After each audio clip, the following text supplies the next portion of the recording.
આજે એક પોલીસ વાળો અહીંયા કોઈ ક્યાં છે એની બધી ખબર છે. આરી નવી મામલાદાર ચાલો અત્યારે હાલવું હોય તો હાલો. મામલાદારની સામે પોઈન્ટ હાલી રહ્યો છે. આરટીઓ સરકાર ભુજનું મિડલ છે મિડલ. અત્યારે શું થઈ રહ્યું છે કોઈને નહીં ખબર. ગણેશનગર ચોકડી ડિલેક્સ ગલ્લાઓ પછી અમને એમ કહેવામાં આવે છે કે બેન તમને શું તકલીફ છે બેસી જાઓ. બેસવાના નથી ભાઈ. અમારા છે ને પરિવારો કયા છે પરિવારો વેદના કોણ કે જેને ભોગવ્યો હોય એને. અમારા મંદિરની બાજુમાં જ તમે દારૂ વેચો મંદિરની અંદર ઘૂસી જાઓ એટલી હદે તમે હાલ્યા જાઓ ત્યાં સુધી પોલીસ જાગતી નથી. તો પોલીસ કરે શું છે ભાઈ. અત્યારે પણ નવા રૂલ્સ પ્રમાણે એવું ઓર્ડર બતાવે છે કે ભાઈ બુલડોઝર એક્શન છે તો કેમ મુતલો ઘર ઉપર બુલડોઝર ફરતા નથી.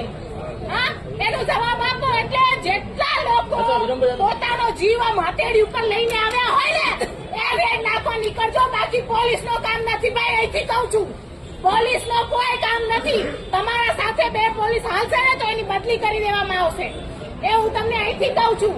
એટલે જો તમારામાં જીગર હોય ગુજરાતને ગાંધીના ગુજરાતને નશા મુક્ત કરવાનું જેમ જિજ્ઞેશભાઈએ કીધું છે એનું લોહી એમ ઉકળે છે ને કારણ કે સાચા છે. હા સંઘવીભાઈ જેમ નથી ને ભાઈ તમે છો તો પ્રજાને સાંભળો ને. અમે કોઈ પક્ષની વાત નહીં કરીએ ચલો પણ તમે પ્રજાને તો સાંભળો. જે મિડલ વાળા છે બધા એરિયા એમાં જઈને સાંજે જુઓ કે શું હાલત થાય છે.